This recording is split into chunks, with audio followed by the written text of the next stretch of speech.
London से कुछ मील दूर खुले हरे मैदानों के बीच हर साल एक रंग बिरंगा संसार बस जाया करता था।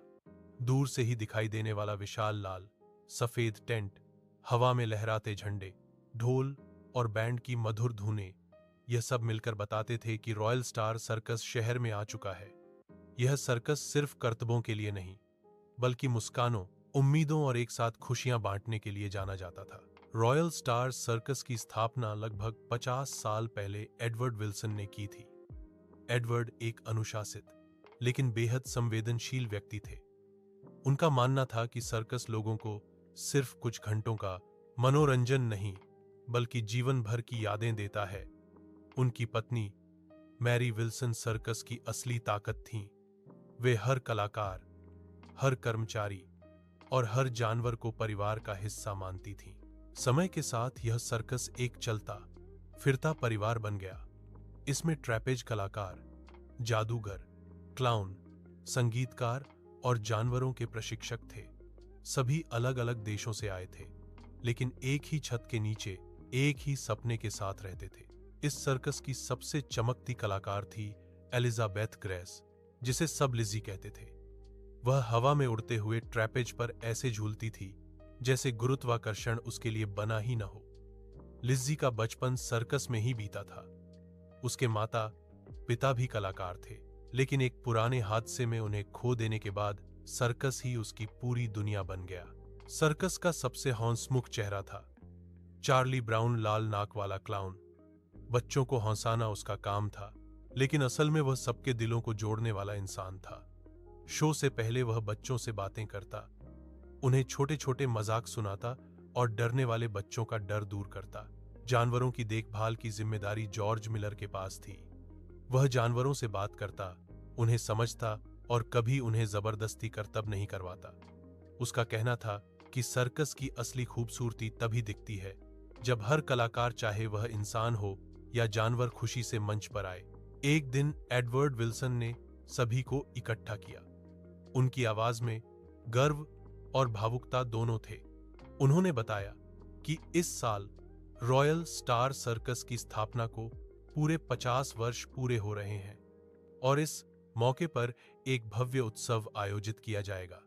यह उत्सव सिर्फ सर्कस का नहीं, बल्कि उन सभी लोगों का होगा जिन्होंने कभी यहां आकर हंसी, सुकून और खुशी पाई है।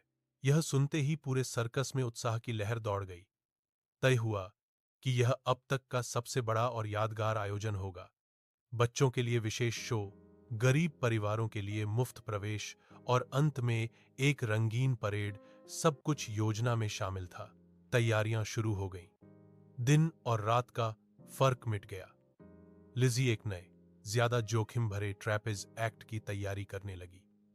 चार्ली अपने क्लाउन एक्ट में नए मजाक और नए भाव जोड़ रहा था। जॉर्ज जानवरों को आराम देते हुए धीरे धीरे नए करतब सिखा रहा था। इसी दौरान सर्कस में एक नई कलाकार आई, एमिली कार्टर। वह एक युवा वायलिन वादक थी। जैसे ही उसने पहली बार रिहर्सल के दौरान वायलिन बजाया, पूरा टेंट शांत हो गया। उसका संगीत दिल को छू लेने वाला था। एडवर्ड को तुरंत समझ आ गया कि एमिली इस उत्सव की आत्मा बन सकती है। लिज़ी और एमिली की जल्दी ही दोस्ती हो गई। दोनों रात को रिहर्सल के बाद बाहर बैठकर बातें करती, भविष्य के सपनों की, डर की और उम्मीदों की। एमिली कहती कि वह चाहती है लोग उसका संगीत सुनकर अपनी परेशानियां भूल जाएं, और लिज़ी चाहती थी कि सर्कस हमेशा लोगों को जोड़ता रहे। उत्सव से ठीक एक दिन पहले मौसम ने करवट ले ली। तेज बारिश और आंधी ने पूरे इलाके को घेर लिया। हवा इतनी तेज थी कि सर्कस का मुख्य टेंट हिलने लगा। सबके दिलों की धड़कनें तेज हो गईं। अगर टेंट को कुछ हो जाता तो पूरा उत्सव रद्द हो सकता था। लेकिन उस रात सर्कस का असली चेहरा सामने आया। कलाकार, कर्मचारी, आसपास के गांव के लोग सब मिलकर टेंट को संभालने में लग गए।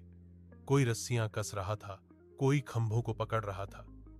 बारिश में भी कोई पीछे नहीं हटा। चार्ली ने भीगते हुए मजाक किया, अगर सर्कस गिरा तो हम खुले आसमान के नीचे शो करेंगे। उसकी बात पर थकी हुई भीड़ हौस पड़ी और जोश और बढ़ गया। सुबह होते होते बारिश रुक गई।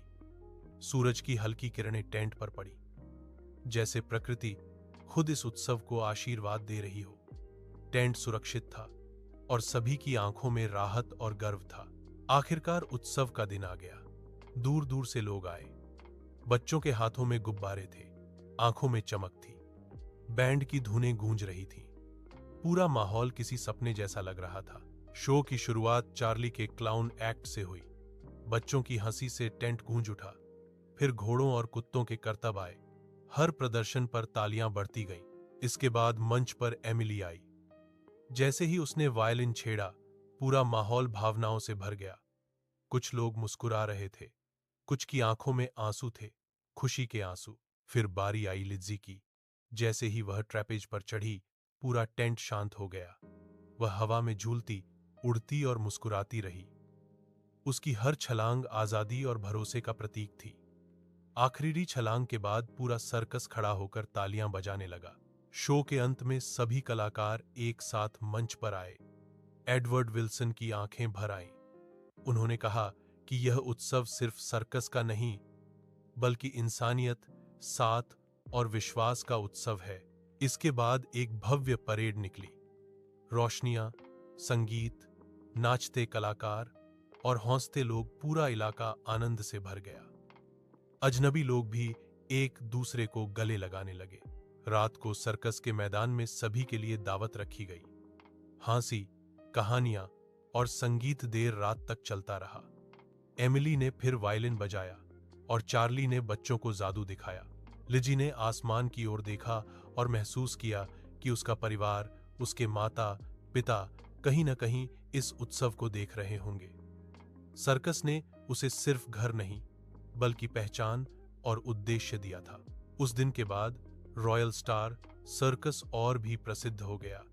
लेकिन उससे भी बड़ी बात यह थी कि सभी ने समझ लिया कि असली जादू करतबों में नहीं, बल्कि दिलों में होता है। और जब वह रंगीन टेंट लगता, लोग जानते थे कि यह सिर्फ एक सर्कस नहीं, यह उत्सव है, खुशियों का, साथ का और उम्मीदों का।